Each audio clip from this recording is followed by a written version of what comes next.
I remember specifically I worked with one lady and she told me that she hated working with me. And she was like, "You are so aloof. When I talk to you, you don't make eye contact with me." And I could hear this woman, like I'm usually doing stuff, but I do hear things. But then I realized, oh, like people are noticing. It's normal for me to have eyes and ears on everything, but I'm not actually looking at this person. So it's like, those are the things that I had to learn as a professional. In my head, I'm like, look at this person. Make sure that you're looking at this person. Nope, don't look at that. Stay here.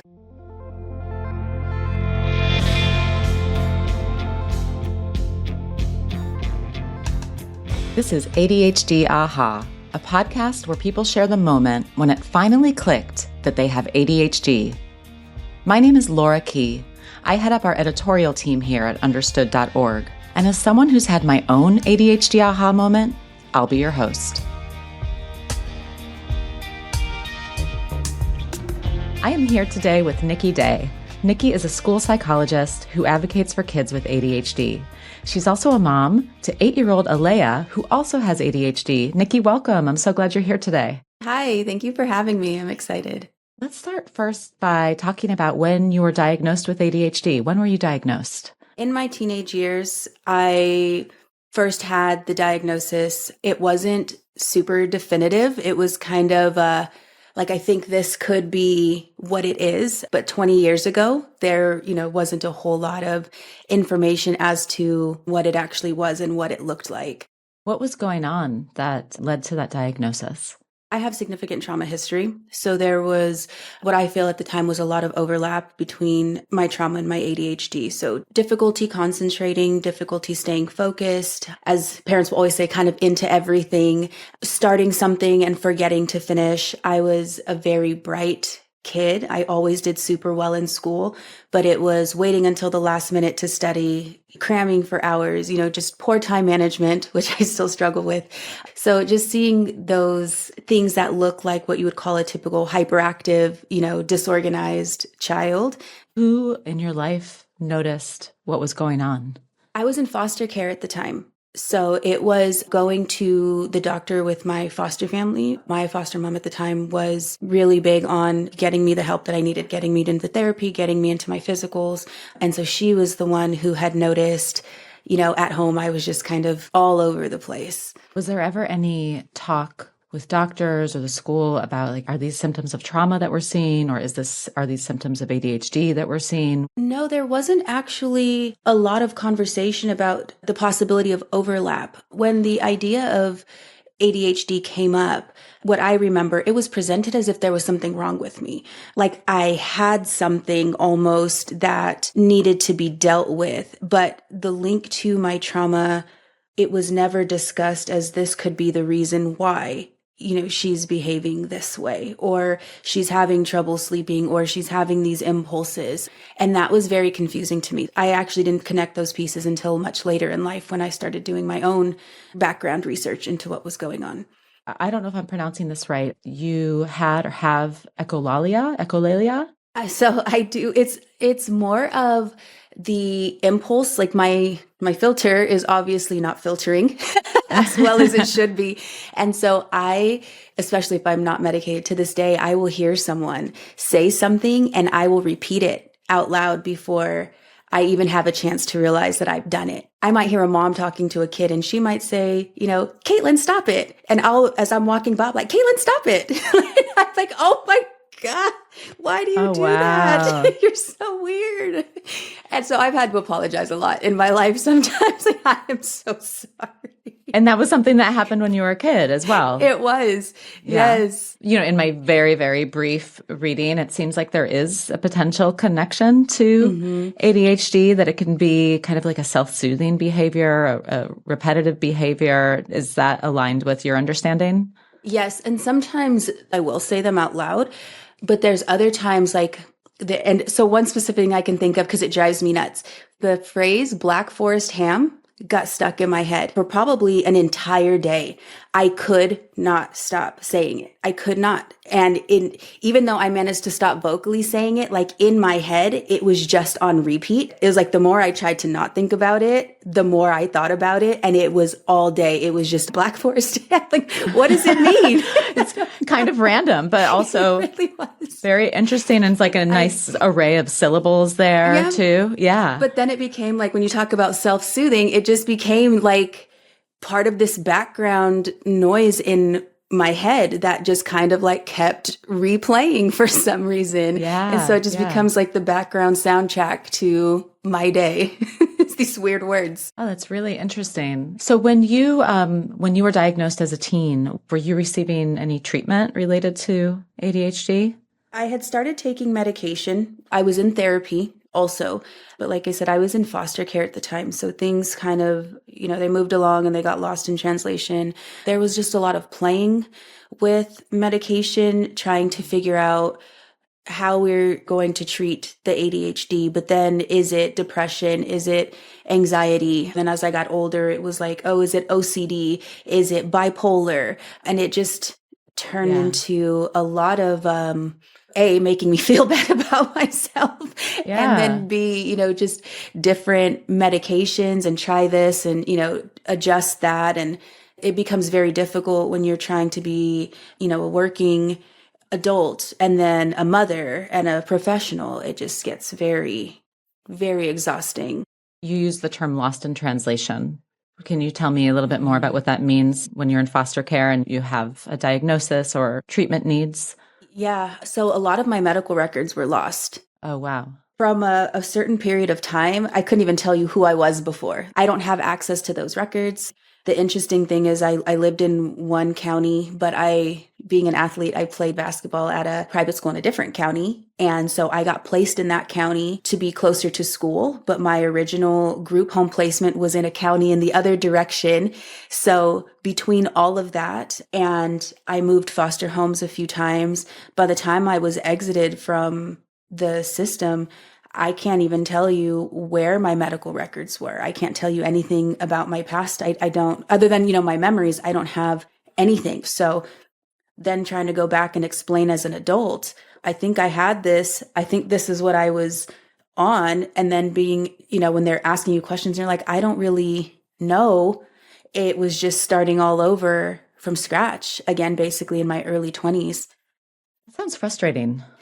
Incredibly. To put it really gently. Yeah. Yes. It was hard just trying to explain again and hold all of those things, right? And then having trauma on top of it. So you're having to constantly re-explain what's going on with you. And doctors have their own opinions, so it's like, well, that doesn't sound like ADHD. This sounds like, depression, or this sounds like you have PTSD from your trauma. So let's go this course of action, only to end up, right back where I was. It was incredibly disheartening. I wish I knew more about who I was back then, but I feel like part of that journey brought me to this understanding of who I am now. And I'm okay with that because I work with youth that are, foster care, homeless, that have been trafficked, all of these things. It's like, I understand now trying to get those medical records, trying to get your birth certificate, trying to get to the doctor and your insurance cards.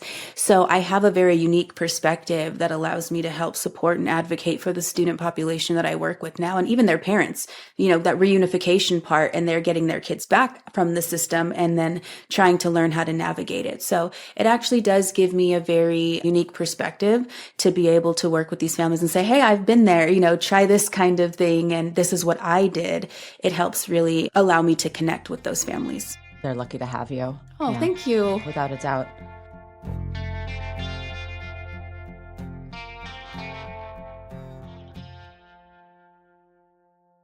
When we chatted in our pre-interview, Nikki, you used the term aged out. You said you aged out of your ADHD diagnosis. I'm wondering if we can dig into that, what happened after high school and this kind of alphabet soup of diagnoses, and eventually coming back to this ADHD diagnosis that I think felt right. Yeah. I ended up staying with the foster family that I was with. They became my family. And then it became, just the late teens, early 20s, I'm an adult, do what I want. And so I did that for a little while. It was chaotic. It was very unfulfilling. I mean, I was in school, I was playing basketball, I was carrying 19 units, and I was jamming along, but I didn't realize how much I struggled with keeping a job, time management, getting to where I needed to be. I was almost kicked off a team for being late to practice all the time, and just not understanding why life was so difficult, just thinking this is just kind of par for the course, right? Like, this is adulthood, and adulthood is hard, and you just learn how to manage. I do credit myself with having a lot of grit and a lot of resiliency, and just like, I'm going to put my head down and I'm going to keep moving. But I got to this place of burnout to where I was like, this isn't even worth it anymore. Just all of these doubts, like I suck socially, I suck professionally. The only thing I'm really successful in is basketball. And even like my relationships with my teammates are strained because I struggled with like that connection piece. And you just get tired. I really was just tired. Like, I remember crying all the time. Like, what is wrong with me? And I started going back to therapy, which definitely helped me unpack some things, right? Can't pretend like trauma is not a thing. That was huge. But then it was that road of, let's start trying medications again. About what age was this, Nikki? I'm sorry. I was 22, and I realized I was at a very pivotal moment because I was a 911 dispatcher, and you cannot just be all over the place. Wow. When you're trying to save people's lives. Like, what a job. You have to be able to concentrate, right? I was really good at the job because it requires a lot of multitasking, and it requires you to, when everything else is on fire, you have to be not. That's totally my brain's jam. I can do that. But I hit that point of burnout. At the time, with my therapist suggesting medication, I had a very negative reaction to it because in my head, medication made me crazy. And I was like, I'm not crazy. I can manage this on my own. There was just so much negative stigma around mental health and even depression and medication. My sister has depression, but her depression looked different. I was thinking, I don't look like that, so some of the labels getting thrown around, like the first time I had my doctor tell me that they thought I was bipolar. I mean, you probably could have told me something like I had cancer. Like, I was just like, the internet is the worst place you can be. Right. And now I'm looking up bipolar, and I'm like, but I do that. And I do that. What were they noticing that led to that? What I had tried to explain at the time, which I guess could sound like bipolar, is 1 minute I'm happy and the next minute I'm not. 1 minute I'm fine and I'm getting things done, and the next minute I'm laying on the ground in my room crying, which is true. But in context, I'm exhausted. I've burnt myself out all day. I'm not sleeping, and I've got all the demands of adulthood. And yeah, now I'm laying on my floor crying, wondering why I've left the water running when I'm trying to make juice, and I left the door open and this unlocked, and I feel like a complete failure at the end of my day.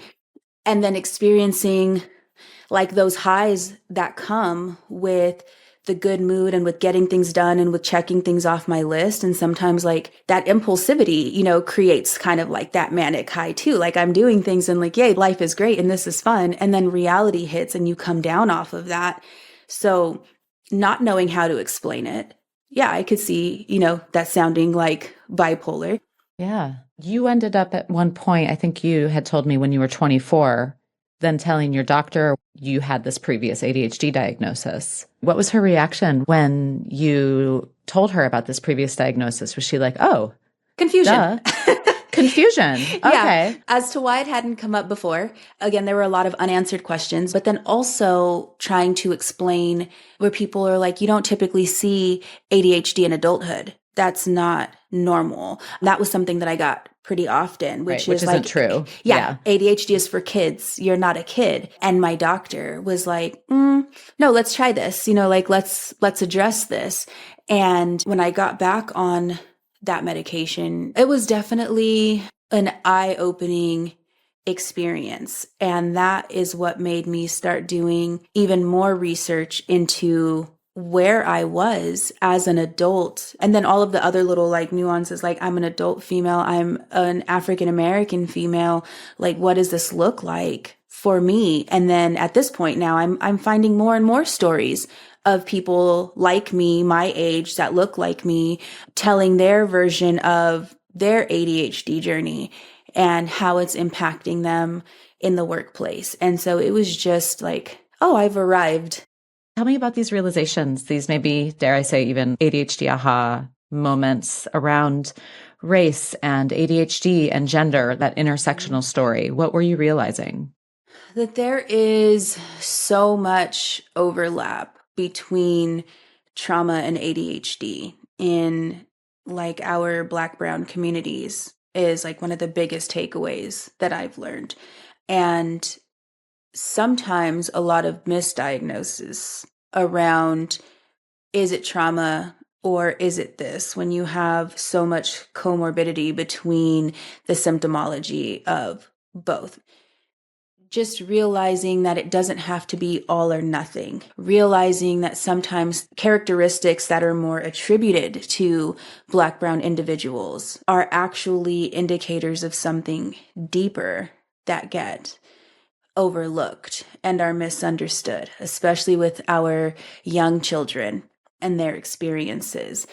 There's so much pressure, first of all, as a woman, to be women and be professionals and not be emotional and, all of these things. But then I feel like being a Black woman or a person of color, a minority, complicates being a woman because you have to learn to code switch appropriately and you have to be cautious about too much bass in your voice, being too confrontational. And again, a lot of these things attributed to women, but sometimes unfairly attributed to people of color and minorities. Right. And so there were a lot of times I felt like in my professional career, I was misunderstood and mislabeled.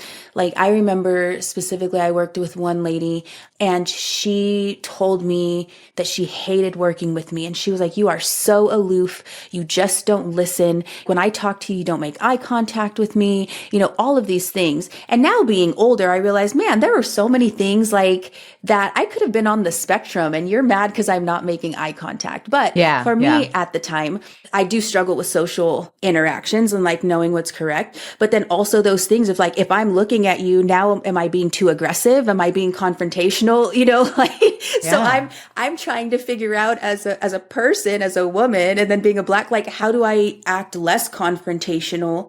On top of that, now my ADHD is like, look at this lady stapling this paper. Oh my God, that person's going to spill their coffee. Right. I hear this kid crying back here.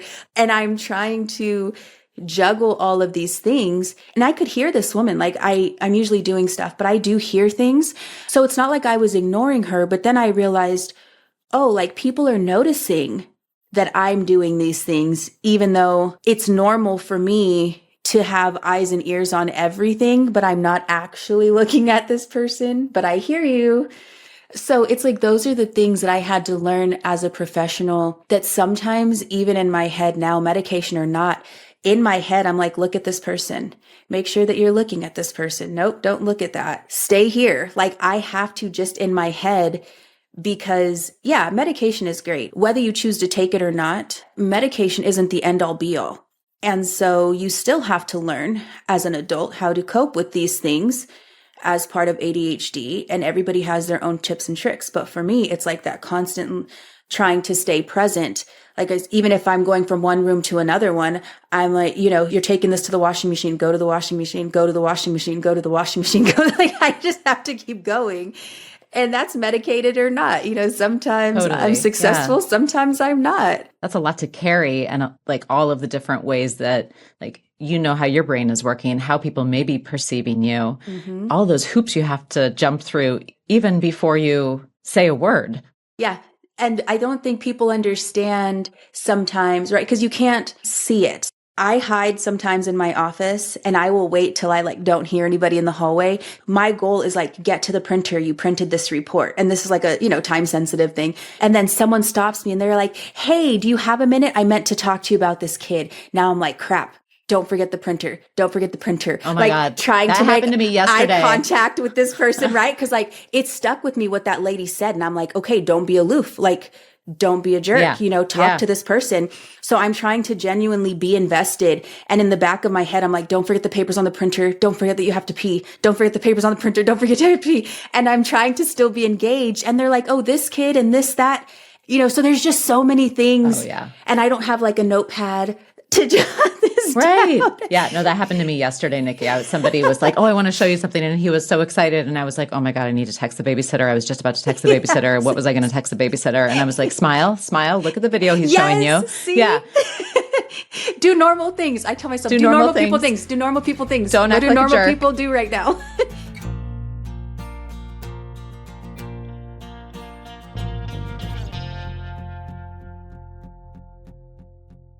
Tell me about how your experience in general and then specifically your ADHD paints the work that you do. I think it gives me a different level of understanding and compassion. I'm constantly looking for new ways to relay what is happening to the students that I'm advocating for, to the parents or the caregivers, trying to explain some of their world so that these individuals have just a tiny understanding of what it is that this student may be experiencing throughout the course of their day that makes them just put their head down, that makes them want to ask for water for the 20th time, that makes them cry when you give them a paper with 100 problems on it. Because I want to cry when I see, a questionnaire with all of these things, but realizing that sometimes simple things like covering half, these things can make such a huge difference for our students. And fighting some of the pushback where it's like, well, they should be able to do that. Yeah, well, I should also be able to walk from my room to my kitchen without doing 10 other things, but I can't. So let's narrow this down. And sometimes I have found that being transparent about my own journey makes people more inclined to listen, as far as here's what I'm experiencing. Let me explain this from an adult standpoint, right? I'm an adult with 20 years of experience. This is a child. This is an 8-year-old. This is a 5-year-old that doesn't have the coping skills or the social emotional training that I do. And I'm struggling. I'm telling you as an adult, there are times I go home and cry. So your child crying during his homework is the equivalent of me as a 38-year-old adult crying, typing this report because I am so visually overwhelmed and I'm mentally exhausted trying to get that to translate. But then in working with my own daughter, her ADHD journey is so different than mine. We do have some similarities, but what she needs is different than what I need. And that was my biggest aha moment as an adult with a child, is realizing that even though she couldn't explain to me what was happening, I was trying to manage her the way I managed me. And that was making it so much worse for the both of us. I've learned how we organize is different. My boxes have boxes. I will organize my containers. She can't do that. So we've learned the art of dump bins, which drive me crazy, but serve a perfect purpose for her. Wait, what is this? I need this for my daughter. So if I organize, say her Barbie stuff, I'll have Barbies, I'll have Barbie clothes, I'll have Barbie shoes, I'll have Barbie accessories. I have to be very organized. My kid can't do that. It's too overwhelming to sort all the little things. So she now has a Barbie box. So we call them dump bins. So she has her days to empty her bins. But if her bin gets full, as a rule, you now have to take that bin and empty it, because once it's full, it starts to be too overwhelming for her. So if her shoes are full, because she likes to take her shoes off in the same place, go take your shoes to your room, and she has her bin. So she just carry it. It's not That's a great idea. Back and forth trips where she gets distracted. Just pick up the whole bin, take it, bring it back. They serve as visual reminders for her. I noticed when she got in the shower, she took her clothes off and she threw them in the same place. So I was like, forget it. I just took a bin and I put that bin in that place, because I was tired of telling her, pick up your clothes, put them in the laundry hamper every time. Now she just throws them in the bin and I've never had to say anything again. When the bin is full, take the bin, dump it in the washing machine. And now it's like she has that system that works for her, even though it's not my system, but I'm an adult. So it's like whatever lessens that battle. So her morning is like you wake up, but instead of being like at 6:05, you do this. She's got between 6:05 and 6:30. These are the things that need to be done. How you do them, don't care. Which order, don't care. Just do them. That's it. So it's like she's now learned how to monitor time. Alexa's our best friend. So she'll know I've got 15 minutes to do these things. Alexa, set my timer. This is what I want for her. I mean, eventually she may try medication as an option. But like I said, even for me, medication's not the end all be all. She needs these tools to be able to manage life because sometimes you forget medication. Sometimes you run out of medication. Sometimes you may not want to take medication. You still have to learn to be able to function.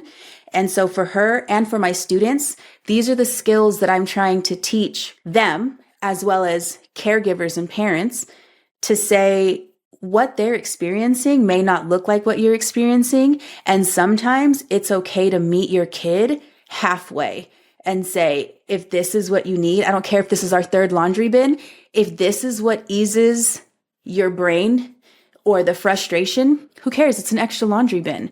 You've had quite the journey, and to be in a position where you can have this relationship with your daughter and with your students and be able to take all of your experiences and just help them find ways to thrive in like little ways and then in big ways. You're making such a huge impact on so many people's lives. I'm so grateful that you are here with me today. Thank you for spending this time with me. Thank you so much. This was amazing. I appreciated it. And I needed it. Me too.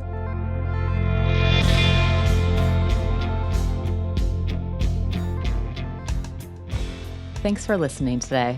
As always, if you want to share your own aha moment, email us at adhdaha@understood.org or send a message to our voicemail inbox. You'll find a link in the show notes along with resources and links to anything we mentioned in the episode. This show is brought to you by understood.org. Understood.org is a nonprofit organization dedicated to empowering people with learning and thinking differences like ADHD and dyslexia. If you want to help us continue this work, donate at understood.org/give. ADHD Aha is produced and edited by Jessamine Molly. Say hi, Jessamine. Hi, everyone. And Margie DeSantis. Hey, hey. Samaya Adams is our supervising producer. Video is produced by Calvin Knee and edited by Alyssa Shea. Our theme music was written by Justin D. Wright, who also mixes the show. Brianna Berry is our production director. Neil Drumming is our editorial director. From Understood.org, our executive directors are Scott Koshier, Seth Melnick, and Jordan Davidson.